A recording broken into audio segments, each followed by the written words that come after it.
Hello, this is Matt Hesser with Dimensional Nomad Games, and welcome to Magic Adventures in Friday Night Magic Commander, Episode 5. Today we're going to be talking about the games that took place at the Xeus and Apollos local game shop in Pocatello, Idaho, that took place on August 11th, 2017. At this particular Friday Night Magic event, we had 12 players. We were playing Commander or Elder Dragon Highlander, which is our preferred format. Let's go ahead and take a look at the commanders, and then we can take a look at some of our matchups. So for our commanders, we had Sigarda, Host of Herons, who is 2 green, white, white for a 5/5 legendary angel with flying and hexproof. Spells and abilities your opponents control can't cause you to sacrifice permanents. This is generally a Enchantress Voltron build. Green white is very good for Enchantresses. So that's usually what you see with Sigarda. Animar Soul of Elements was my commander. For blue, red, green, you get a 1/1 legendary elemental with protection from white and from black. Whenever you cast a creature spell, put a +1/+1 counter on Animar Soul of Elements. And creature spells you cast cost 1 less to cast for each +1/+1 counter on Animar. So use a bunch of things to feed him counters, usually smaller creatures, and then lets you cast a whole bunch of big creatures. We had 2 different people playing the Scarab God. We usually have at least 2. I think one week we actually had 4, but this week we only had 2. Scarab God is from the Hour of Devastation, so the latest set that just came out. It's 3, a blue and a black for a 5/5 legendary god. At the beginning of your upkeep, each opponent loses X life, and you scry X, where X is the number of zombies you control.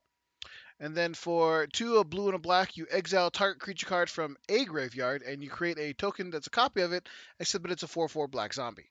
And then when the Scarab God dies, return it to its owner's hand at the beginning of the next end step.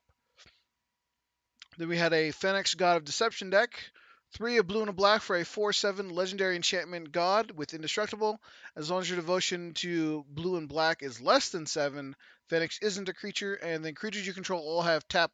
Target player puts the top X cards of his or her library into his or her graveyard, where X is the creature's toughness. So basically, it's a mill deck. That's usually what you see out of Fenix.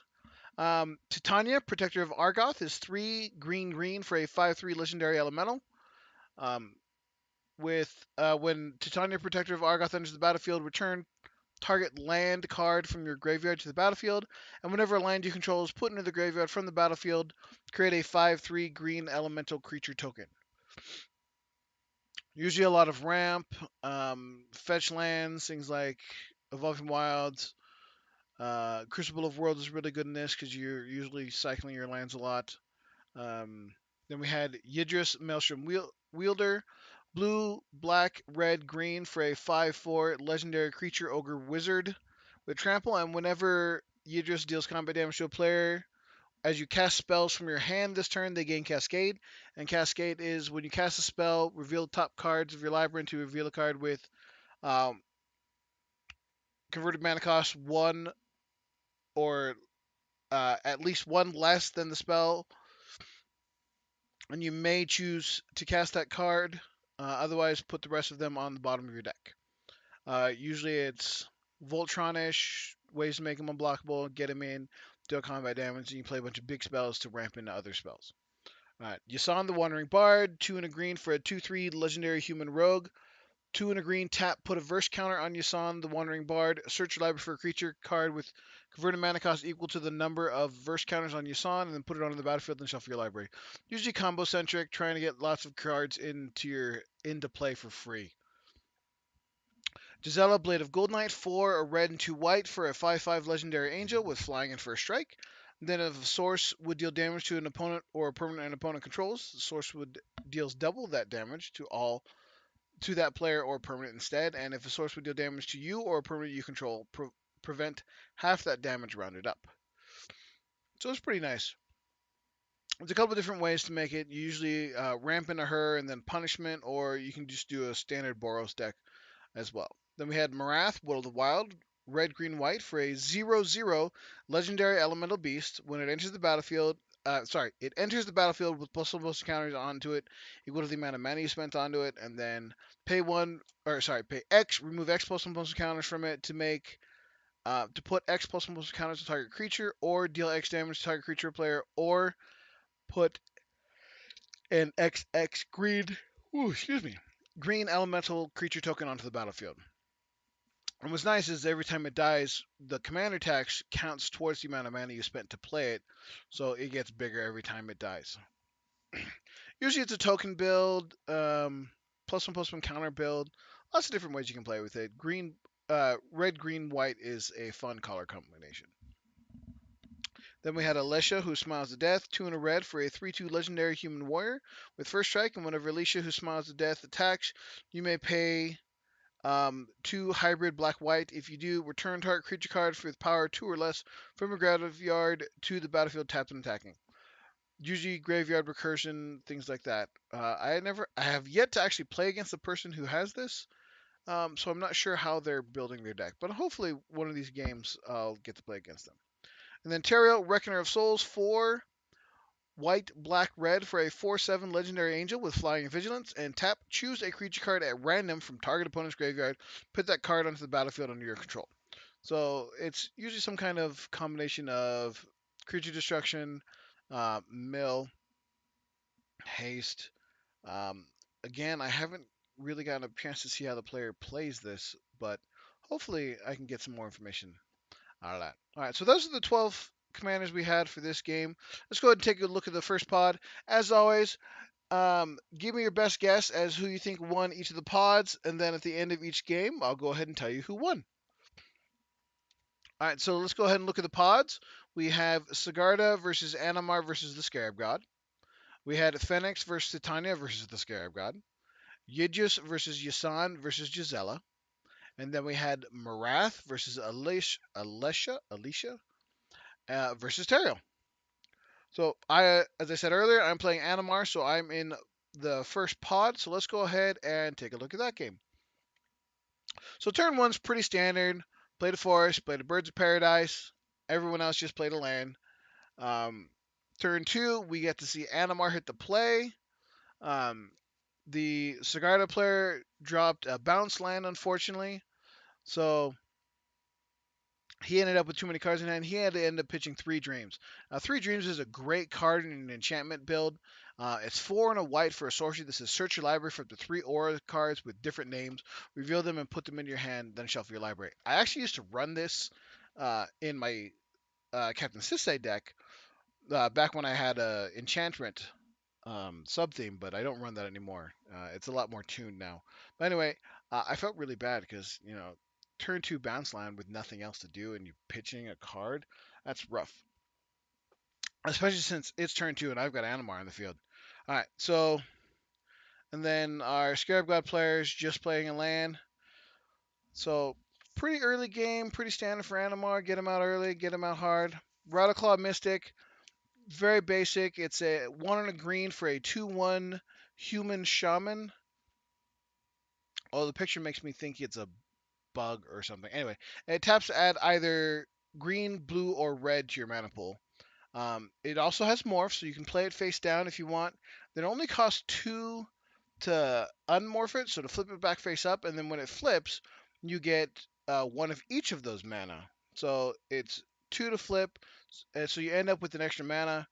Usually I just play it for its face up costs, because with Animar, it usually only costs a green. Um, Sigarda player starts ramping, played another land, got a Fertile Ground, which is 1 and a green for an enchantment or enchant land. And whenever the enchanted land is tapped for mana, its controller adds 1 mana of any color of their choice to their mana pool. And then our lovely Scarab God player played a Stitched Mangler, which is 2 and a blue for a creature, zombie, horror, 2/3, enters the battlefield tapped. And when it enters the battlefield, tap target creature and opponent controls. That creature doesn't untap during its controller's next untap step. So he tapped down my poor Animar, because blue is one of the creatures it doesn't have protection from. So moving on to turn 4, pretty standard again. Played a Solemn Simulacrum, which is 4 mana for a 2/2 artifact creature golem that when it enters the battlefield, you search your library for a basic land and put it in a play tap, then shuffle your library. And when it dies, you draw a card. A lot of utility. I recommend it pretty much in any deck. Even monocolor decks, because it's pure ramp. It's a great blocker because when it blocks, it draws a card. Really good card. Our Sigarda player then played Ghost Quarters, which is a land that taps for a waste mana, or colorless, if you want to call it, and you can sack it to destroy a land, and then that land's controller searches for a basic land and put it on the battlefield. Really good for getting rid of things like Cradle, Glacial Chasm, Maze of Ith, any of those problematic lands. Mostly just depends on your build, but in this case, Sigarda player was happy with it because it let him get out Sigarda. So now his combos starting to come online. And then the Scarab God player played Megrim, which is an interesting choice. It's 2 and a black for an enchantment that says whenever an opponent discards a card, Megrim deals 2 damage to that player. Usually you play that with a cycling style deck where you're having everybody wheel their turns, which usually means you need red. Um, but I'm wondering if he was planning a discard sub theme, but unfortunately it never manifested. All right, so let's go ahead and move past turn 4. There's a couple of combat shenanigans. I was swinging because I could, because really, Animar at this point was big enough. Um, all right, so moving on, turn 5. I played Garuk's Pack Leader, which is 4 and a green for a 4/4 beast that says whenever another creature with power 3 or greater enters the battlefield under your control, you may draw a card. And it's nice that it's May, so it doesn't accidentally mill me out if I'm playing a whole ton of creatures late game. I was also able to play Soul of the Harvest, which is 4 and 2 green for a 6/6 elemental with trample, and whenever another non token creature enters the battlefield under your control, you may draw a card. So lots of card draw coming online, really ramping out my hand. Animar's got like 5. Let's see. 1, 2, 3, 4. He's now got 4 counters on him at this point. Sigarda player then plays Armadillo Cloak, one of my favorite auras in the entire game. I remember when this card came out, it was a huge deal when it first came out. It was just bonkers because it gives the enchanted creature +2/+2, and trample. And whenever the enchanted creature deals combat or deals damage, you gain that much life. What's nice is it doesn't give it lifelink; it's a separate ability, so it stacks with lifelink. So one a green and white to give a creature +2/+2 trample and a pseudo lifelink that stacks with lifelink. It's fantastic, especially on something like Sigarda, which is already a 5/5 flying, so it has built-in evasion. Now it's a 7/7 flying trample lifelink with hexproof and can't be sacrificed, so it's a huge deal. Of course, he's going to be whacking me with that because I'm the biggest threat. And you know what? I totally understood that. Did not begrudge this guy whatsoever. All right, and then our lovely Scarab God player played Graph Harvest, which is 1 black for an enchantment that says zombies you control have menace. And for 3 and a black, you can exile a creature card from your graveyard to create a 2/2 black zombie creature token. Personally, I'd rather spend 4 mana and make myself a 4/4, but I mean, it gives your zombies menace, so maybe that's the point of it. Um, or maybe it's just one of those budget builds, you know. All right, so unfortunately, I was able to just max out and win the game on turn 6. So we played Mercurial Pretender. I copied the Soul of Harvest so that I could get a ton more draw. And Mercurial Pretender is 4 and a blue for a 0/0 creature shapeshifter that says you may have it enter the battlefield as a copy of any creature you control, except that it gains 2 and 2 blue, bounce this creature to its owner's hand. So I copied the Soul of the Harvest so I could get more draw. And at this point, it would only cost me 1 blue, so I still had a ton of mana. I then played Vorinclex, Voice of Hunger, which is normally 6 and 2 green for a 7/6 legendary Praetor with trample, and then whenever you tap a land for mana, add 1 mana to your mana pool of any type that land produced, and whenever an opponent taps a land for mana, that land doesn't untap during its controller's next untap step. So again, ramping really hard. Not really worried about my mana base at this time because I've got a bunch of lands. It's turn 6. I've got 6 lands in play, plus a bird, plus a Rattleclaw Mystic. I've got plenty of mana. So I then drop a Bane of Progress, which is 4 and 2 green for a 2/2 elemental. So it only costs me 2 green, and when it enters the battlefield, destroy all artifacts and enchantments, and then it gets a +1/+1 counter for each permanent destroyed this way. So yeah, I killed my own Solemn Simulacrum, but it drew me a card. I killed, the Armadillo Cloak, the what was that enchantment? The Graph Harvest.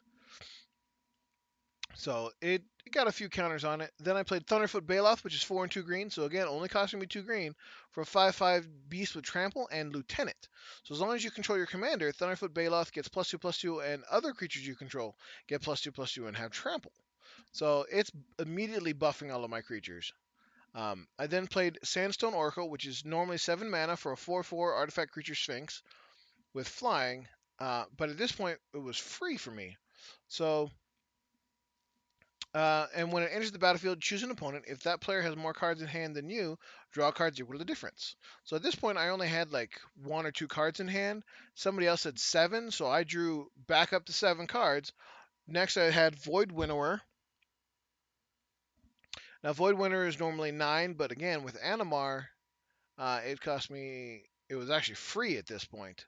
So it's an 11/9 Eldrazi that says your opponents can't cast spells with even converted mana costs. And that includes zeros. So zero is an even number. And they can't block with creatures with an even converted mana cost. I then played a Vestment Shapeshifter, copying the Thunderfoot Baloth. So now I have 2 creatures that buff my creatures +2/+2. So all of my creatures are getting +4/+4. And then I played Urabrask the Hidden, which is 3 and 2 red for a 4/4 legendary praetor that gives all of my creatures haste. So at that point, all of my creatures are getting +4/+4. They all had haste. One of them's already an 11/9, so it turns into a 15. Animar at this point had +11, so he's a 12 +4, so he's a 16. I had already hit someone for 5, so I went ahead and hit him again, killed him with commander damage, and then I used the rest of the creatures to kill the second player with just pure combat damage. So it was a pretty brutal game. We only made it to turn 6. I was really hoping that the Scarab God player would have something more to play, like, or even his commander. I'm thinking he missed a land drop or something like that, or not enough ramp in the deck. Definitely needed more mana rocks, but it was still a pretty interesting matchup. I've always liked Sigarda. She's one of my favorite creatures, so it was nice to see a Sigarda Voltron. It was not nice to get hit with 7 in the face with it, but it was still nice to see it. So I won my first pod. All right, so let's go ahead and look at the other pods. Between Fenix, Titania, and Scarab God, who do you think won? Well, the answer is Titania. All right, so Yidris, Yasan, Gisela, who do you think won? Answer there, Yasan. And then between Marath, Alicia, and Teriel, who do you think won? In this case, it was Marath. All right, so let's go ahead and go on to game number 2. All right, so for our pods in game number 2, we had Yasan versus Animar versus Marath, Titania versus Teriel versus Scarab God, Alicia versus Gisela versus the Scarab God, and then Phoenix versus Carador versus Sigarda. Now, Carador is actually coming in and replacing. Who did he play? Yidris? Alicia? No. Yidris.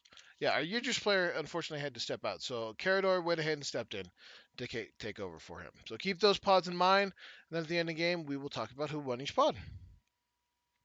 All right, so let's go ahead and get into the game. Early game really favored the Marath player. He played a Bloodstained Mire, which is a fetch land.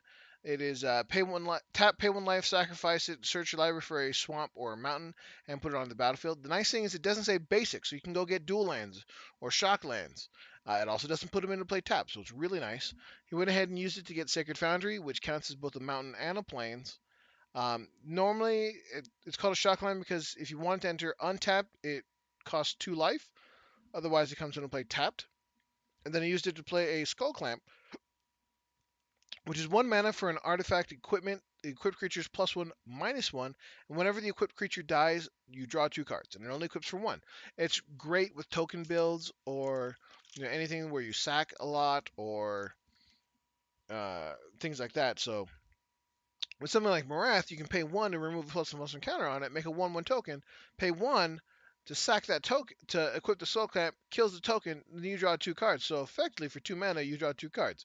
Really nice. I dropped a Tropical Island, which is one of the original dual lands that counts as both a forest and an island. And then our Sound player just played a forest. Pretty standard beginning, except that Skull Clamp's way better than the other stuff that we played.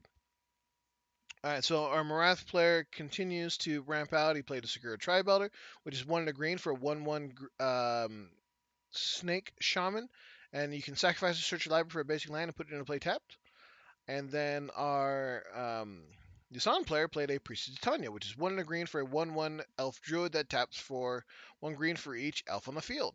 And of course, me, I played a land. So I'm going actually a lot slower. I have no ramp, no birds, no Rattleclaw Mystic this time. So my play is a lot slower than everybody else's. All right, so turn 3, we start seeing commanders on the field. We had a Marath. We had my Animar. Um, Our Yasan player used a Reap and Sow, which is 3 and a green for a sorcery that says choose one, destroy target land, or search your library for land, put that card into play, and then shuffle your library, and you can entwine it for 2 and a green. Now, entwine means you can use both parts of it. So for 6 mana, you can destroy a land and then go get a land.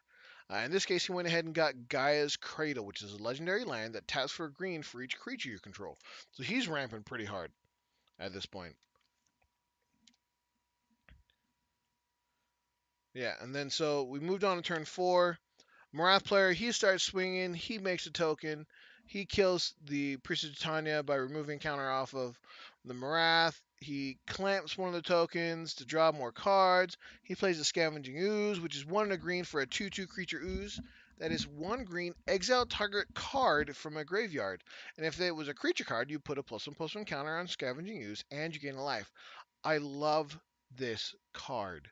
Um, being Graveyard hate is really important in EDH. There's so many cards that are just really annoying. What's nice is you can get rid of those old legendary um, Eldrazi that normally cycle the graveyard. What you do is you wait until the shuffle effect hits the stack, then you exile the Eldrazi.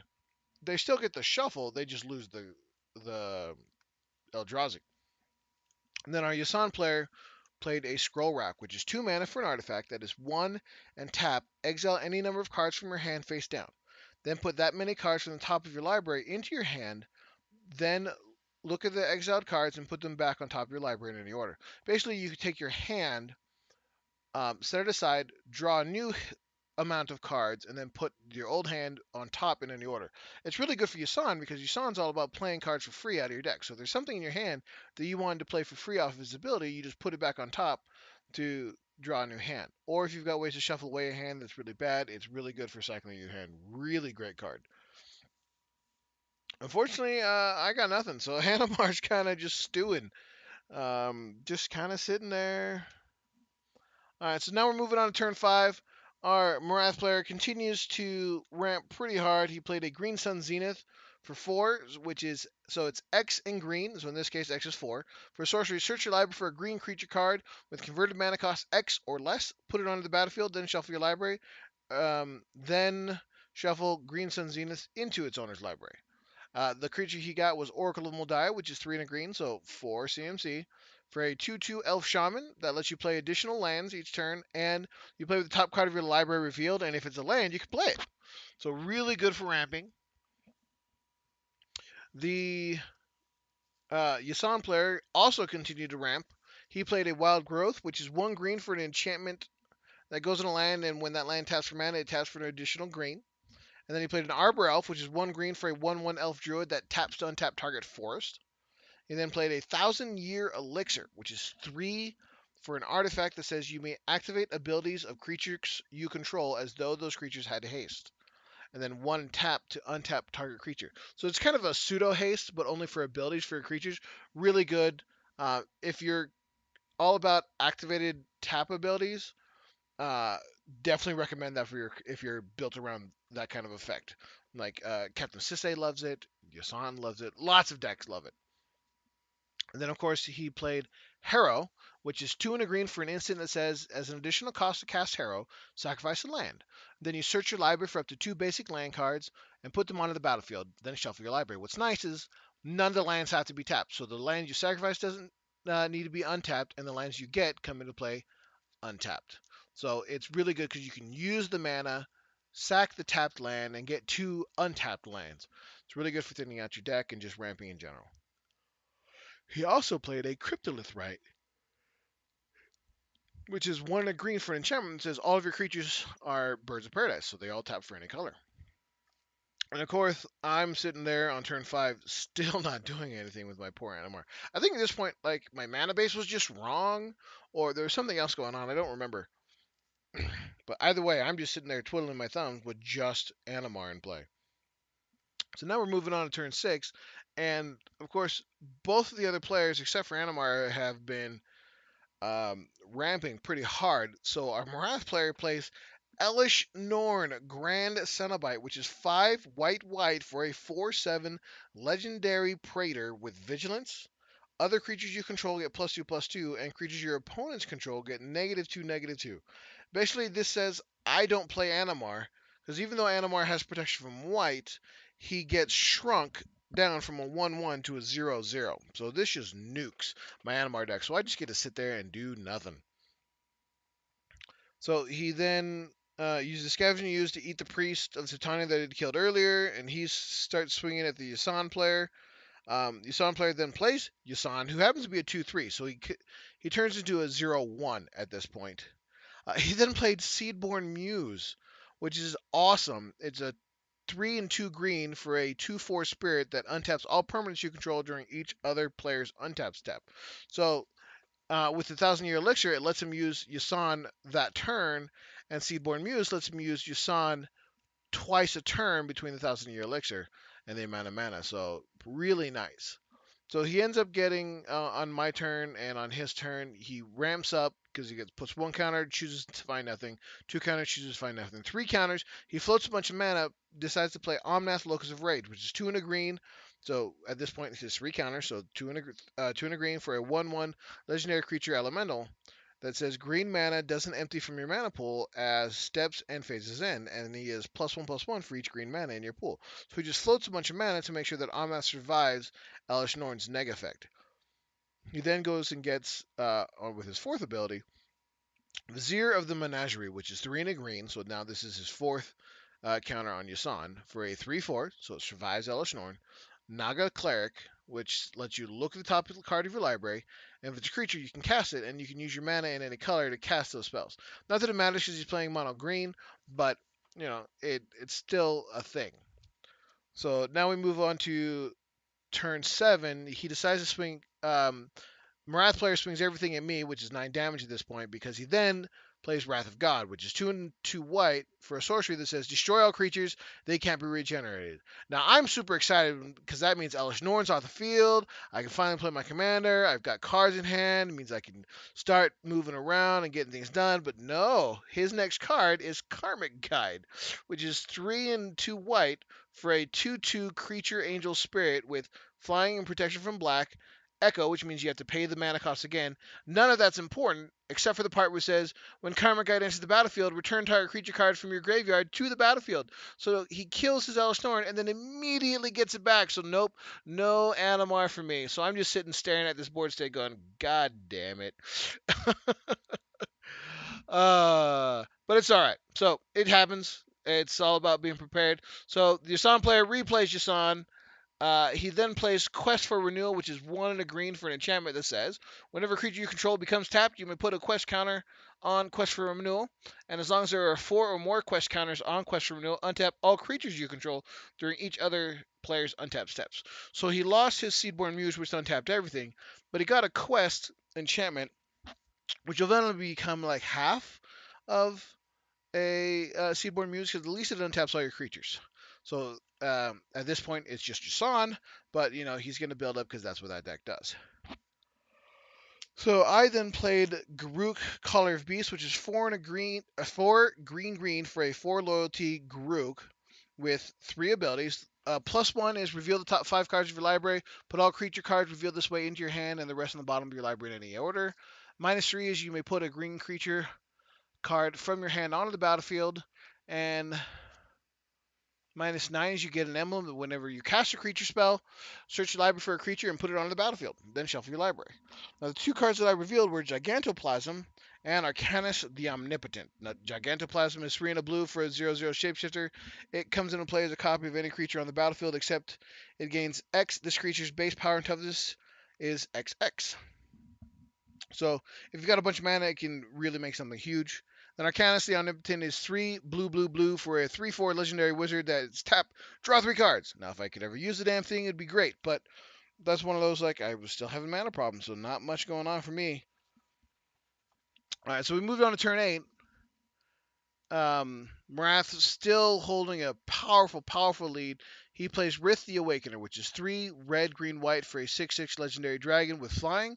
And whenever Rith the Awakener deals combat damage to a player, you may pay 2 and a green. If you do, choose a color, then put a 1/1 green Cyberling creature token onto the battlefield for each permanent of that color.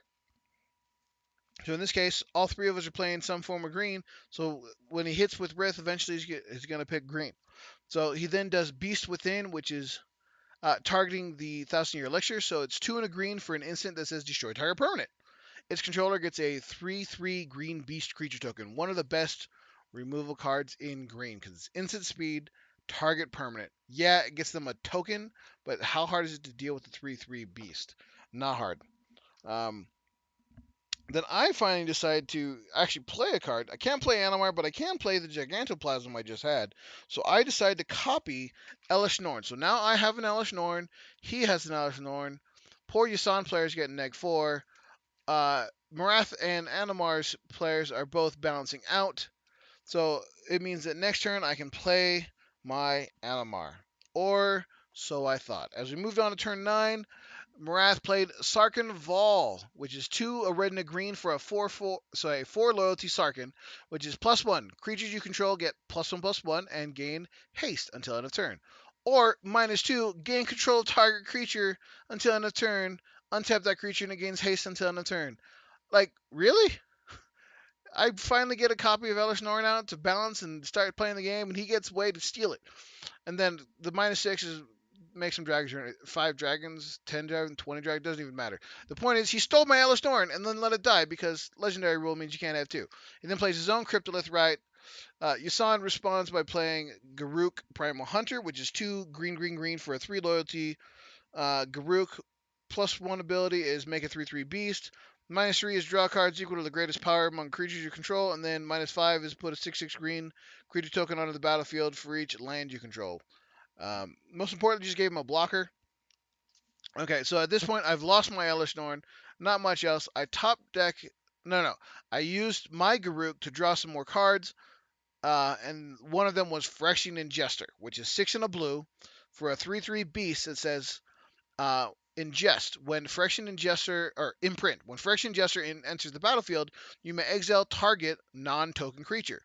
Phyrexian Ingester gets +X+Y, where X is the exiled creature's power and Y is its toughness. So I use that to kill the remaining Elish Norn so that I could finally get into this game.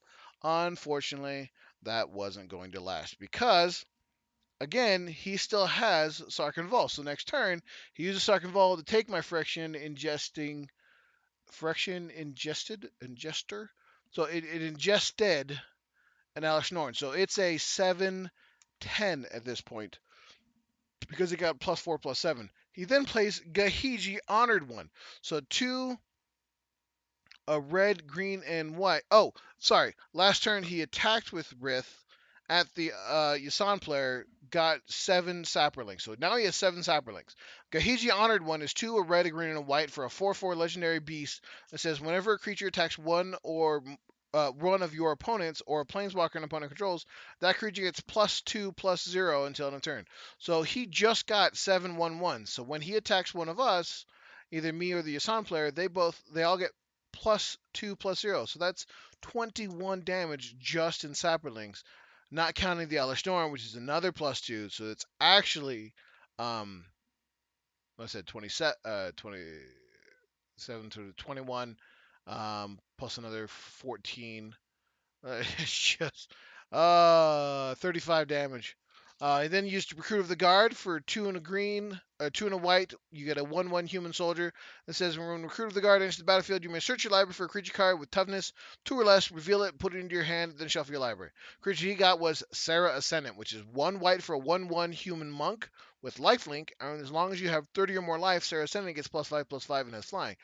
He's playing we're playing EDH. You start at 40, so if you get this turn 1, it's ridiculous. It's a 6/6 flying lifelink turn 1. Anyway, by this point, he swung at me for lethal. He just swung all out at me, 35 plus, the other creatures. Um, and then next turn, he kills the Assam player. It was terrible. Poor Animar. You want to kill the Animar deck? Kill Animar. Really easy if you stop it from being able to cast any spells because, well, he's a 0/0. All right, so let's go ahead and look at the commanders. You remember the pods? All right, so we had Yasan, Animar, Marath. As you saw, Marath won. Then we had Titania, Teriel, and the Scarab God. Who's your guess? Do you remember? In this case, Titania won again. All right, so we had Alessia, Gisela, and the Scarab God. In this case, who do you think won? Well, Gisela won that one. Then we had Fenix, Carador, and Sigarda. And for that game, our winner was Fenix. How'd you do? Did you get any of those right? All right. Let's go ahead and move on to our last game. The pods for this one are Fenix, Animar, Gisela. Scarab God, Carador. That's an interesting match. So Scarab Gods are usually graveyard shenanigans. Carador's is your own graveyard shenanigans. So I was really curious to see how that one matched up. Then he had Yasan, Marath, Tanya, and then the final pod was Sigarda, Alicia, and Teriel. So keep those in mind. Let me know who you think won. Let's see if you got that right. And so let's get into the game. So our Gisela player started the game off with a Reliquary Tower. Reliquary Tower is a land that says you have no max hand size. Yeah, it taps for colorless mana, but you have no max hand size. Awesome. I played a Temple of Mysteries, which enters the battle play tapped, lets you scry, and then taps for green or blue. And then the Fenix player played a Temple of Deceit. Two temples at once. Makes me think someone's up to something. No, I'm just kidding.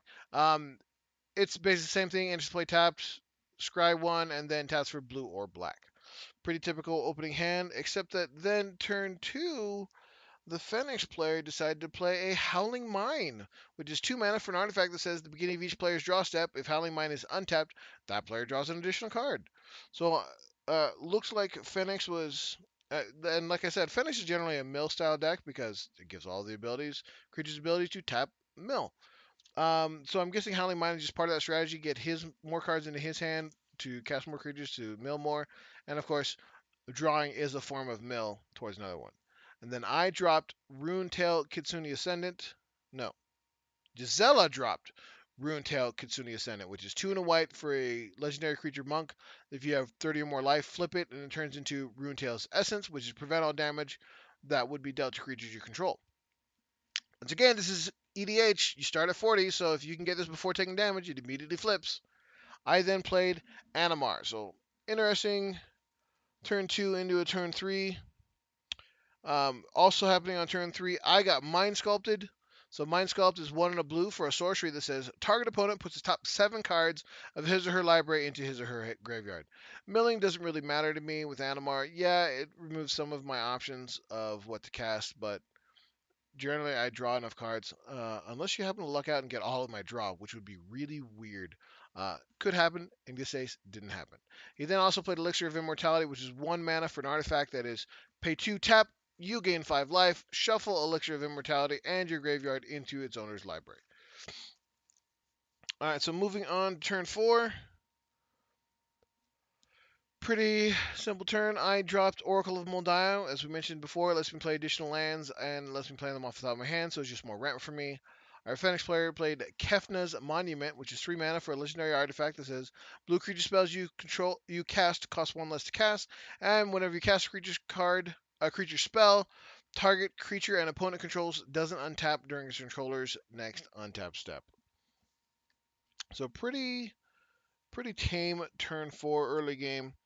At this point, I had just played Animar, so it's a 1-1.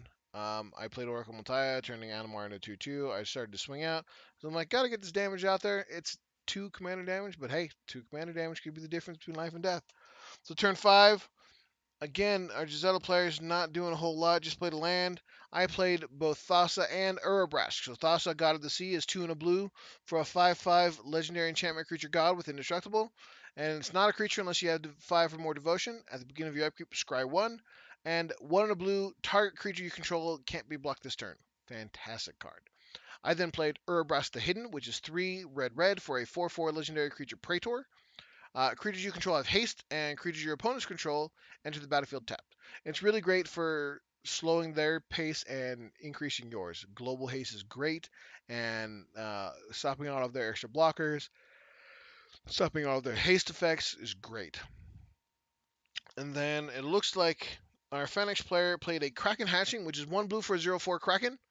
Probably just it's a turn 1/0/4, which is a nice blocker. Plus, it taps to mill for 4 once he actually gets Fenix out on the board. And then he played one of my favorite milling creatures, which is Merkle Vosk Mind Drinker. For 3 black, you get a 2/4 legendary creature vampire with flying. And then whenever Merkle Vosk deals combat damage to a player, that player reveals cards from the top of his or her library until he or she reveals 4 lands, then puts those cards into his or her graveyard. Now, unless a person is extremely unlucky, that will hit a bunch of cards, especially because you've already played lands by this time. It's turn 5, or no, it's turn 6? Turn 5. So, because his blue spells cost 1 less, that's right. So you've got 5 in play. You probably run 35 to 40 in the deck.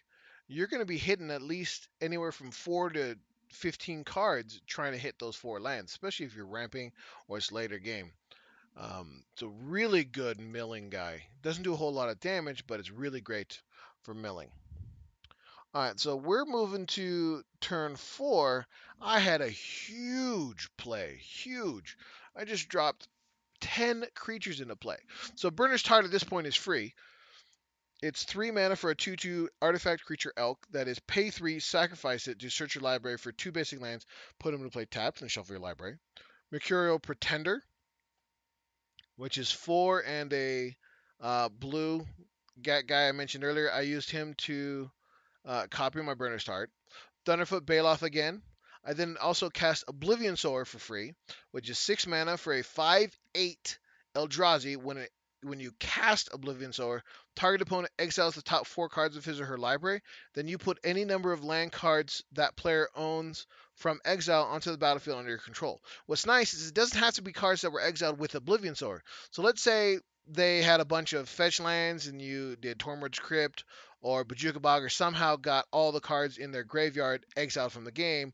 When you play as Oblivion Sower, you get all of those lands back. So if you can, like, if you're playing a mill deck, traumatize Tormod's Crypt or somehow exile that thing and then play Oblivion Sower, you get all the lands from half their deck. Fantastic card. All right, then another Sandstone Oracle, drawing me a bunch more cards. Zavala, Heart of the Wilds, which is 1 green for a 2/3 legendary elf scout. Whenever another creature enters the battlefield, its controller may draw a card if it's the biggest creature out, and then 1 green and tap. Add X mana in any combination of colors to your mana pool, where X is the greatest power among creatures you control. And I played my own Vizier of the Menagerie. Then I played a Great Whale. So at this point, only cost me. So it's normally 5 and 2 blue. So it only cost me 2 blue for a 5/5 whale. That when it enters the battlefield, you untap 7 lands. So it gives me a ton more mana because it only cost me 2 blue, netted me 5 extra mana. I then played Primordial Sage to get more card draw, which says whenever you cast a creature spell, you may draw a card. And then I cloned my Primordial Sage to get more card draw. And then, I kept playing more stuff. I played Cloud of Fairies, which is 1 in a blue for a 1/1 fairies with flying. That when it enters the battlefield, you untap 2 lands. Now, it also has cycling. I don't think I've ever cycled it because basically it's 1 mana. Because at this point it only costs me 1 blue and it untaps 2 lands. So it's a nice generation to start getting extra mana early on. I then played an Ulvenwild Hydra, 4 and 2 green for a XX Hydra with reach. Did I? Um, so, and then it's got power and toughness equal to the number of um, lands I control, and it goes and gets me a land. So I've got a ton of power on the field. I swing out, almost have lethal. I decide to spread the damage. Um, and then the Fenix player played a Sahili's Artistry, which is 4 and 2 blue for a sorcery. You can choose one or both. make a token that's a copy of an artifact, make a token that's a copy of a creature, except that that creature turns into an artifact. So he copied my Urabrask to keep all my stuff tapped, and then he copied the Howling Mine so that we drew more cards. So, at this point, I could have killed one player. I chose not to. I wanted to spread the damage, thinking that I could kill them the next turn. Well, as it turns out, I don't get to because the um, Gisela player played Hour of Revelation, which is another new card from Hour of Devastation. So it's 3 white, white, white for a sorcery that says it costs 3 less. Whoa, excuse me. Woo! All right, so it costs 3 less if there are 10 or more non-land permanents on the battlefield. I personally had more than 10 on the battlefield, but it destroys all non-land permanents. So basically reset the game except for lands. It was a great play after I just made this huge dump. Kills Animar, kills all this stuff I had in play. He then played Angel of Finality, which is 3 and a white for a creature, 3/4 angel with flying. And when it enters the battlefield, exile all cards from target player's graveyard. So not only does he kill this giant board that I've got in play, he then exiles it all out of my graveyard. Unfortunately, I had Primal Surge in my hand and 10 mana in play. So 8 and 2 green for a sorcery. Exile the top card of your library. If it is a permanent card, you may put it into play onto the battlefield, then you repeat this process. So at this point, there's only one other non-permanent in the deck, which is Genesis Wave. Genesis Wave was also in my hand. So basically, I just took the rest of my deck, turned it face up, and played everything in my deck. I also have another card in there that gives me haste, which is Maelstrom Wanderer. So I played the rest of my deck, put it into play, and swung for lethal because the only other thing in play was the Angel Finality at this point, and some Howling Mind copies. Oh no! The Howling Minds were killed by the Hour of Revelation. So yeah, it was just the Angel of Finality. I put in my entire deck minus the cards that had just been killed, and they all had haste. So swung for lethal. It was an interesting game. Turn 7, Hour of Revelation. Yeah, getting from Hour of Revelation to a Primal Surge for the rest of my deck is pretty brutal. But it was fun. Uh, I would have liked to see more out of the Fenix player. I wasn't sure exactly what he was going to do. He never really got to attack with a Merkle Vosk, but it was still a fun game. So, so go ahead. All right, so let's go ahead and look at the pods. Let's see who won. So Fenix, Animar, Gisela, Animar won. So between the Scarab God, Carador decks, who do you think won? Surprisingly enough, the Carador deck won. I was surprised. I figured between the two Scarab Gods, they would keep creatures that were any good out of Carador's deck. So maybe he just hard cast them all instead of graveyard shenanigans like normally you expect out of a Carador deck. And then between Yasan, Marath, and Titania, Marath won. So I was very happy to see that. And then we had Sigarda, Alicia, Terrio, another interesting combo. Who do you think won there? Well, the answer is Sigarda. So yeah, it was a great series of games. I still haven't played against some of these decks. I've played against most of them. I've seen 3 different versions of the Scarab God. I haven't played against the Alicia or the Carador deck yet, but I'm hoping to see those maybe this weekend. Anyway, thanks for stopping by. Hope you enjoyed the video. Let me know what you think. Let me know how I can make this more entertaining for you. Thank you for listening. For those who are listening to the podcast, thank you for watching. For those watching on YouTube, please like, comment, subscribe, share this video. Again, let me know how I can make these videos better. I love talking about Magic, love playing Commander with everybody, and I love sharing this love of the game with everybody. Thanks again for stopping by, and have a great day.